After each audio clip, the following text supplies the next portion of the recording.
Imagine finishing a hard workout, checking your blood sugar, and seeing that it's actually higher than when you started.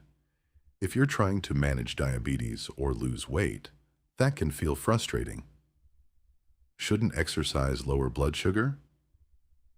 The answer is yes, but not always. Today, we're going to explain why blood sugar sometimes rises after exercise, when it's completely normal, when it might be a problem, and what you can do about it. This surprises a lot of people because we've always heard that exercise lowers blood sugar, and that's true most of the time.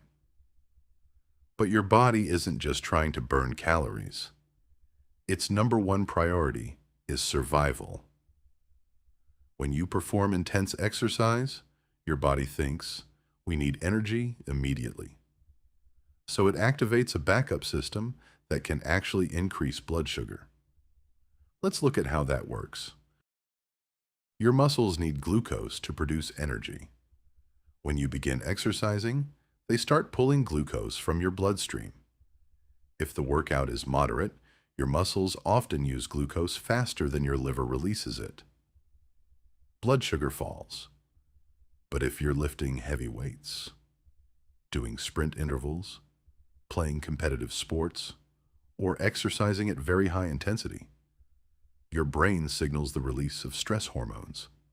These include adrenaline, noradrenaline, cortisol, growth hormone. These hormones tell your liver, we need more fuel. Your liver responds by breaking down stored glycogen into glucose. It then releases that glucose into your bloodstream. Sometimes it releases more glucose than your muscles are using. That's when your CGM shows an increase. If you have type 2 diabetes, the spike may be larger. Here's why. Your liver doesn't always get the message to stop releasing glucose. At the same time, insulin resistance makes it harder for glucose to enter your muscle cells. So now you have more glucose entering the bloodstream and less glucose leaving it. The result? A temporary spike. The important thing to remember is that this doesn't mean your workout failed. In many cases, your muscles are becoming more insulin sensitive after exercise. That means they can absorb glucose better for hours afterward. The long-term effect is usually positive. So does the type of exercise matter? Absolutely.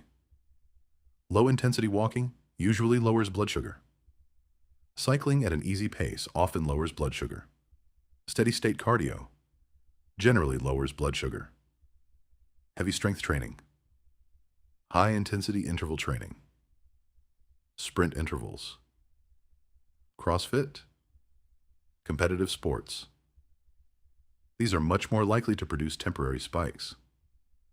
Interestingly, many people notice their glucose drops later in the day, after strength training. So don't judge your workout based on one glucose reading immediately afterward. A temporary rise isn't usually dangerous by itself, but there are situations where you should talk to your healthcare provider. If your glucose remains very high for several hours, if you're consistently above your target range, if you're feeling ill, or if you have symptoms of very high blood sugar, those situations deserve medical attention. Also remember that CGMs measure glucose in the fluid around your cells, so readings can lag behind your actual blood glucose by several minutes, especially during rapid changes. Here are several strategies that may help. First, finish your workout with a 10 to 20-minute walk. Second, stay hydrated. Third, if you're doing intense exercise, experiment with your meal timing. Some people respond better training after eating. Others prefer exercising before meals. Finally, watch for trends instead of focusing on one reading. One temporary spike means very little. Patterns over weeks matter much more. If your blood sugar rises after exercise, don't panic. Your body is responding exactly the way it evolved to. The temporary increase is often the result of your liver supplying fuel to working muscles.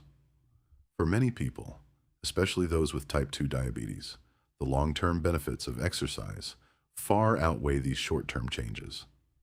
The next time your CGM goes up after a workout, remember, that spike doesn't necessarily mean your workout wasn't working. In fact, it may be evidence that your body was working exactly as intended.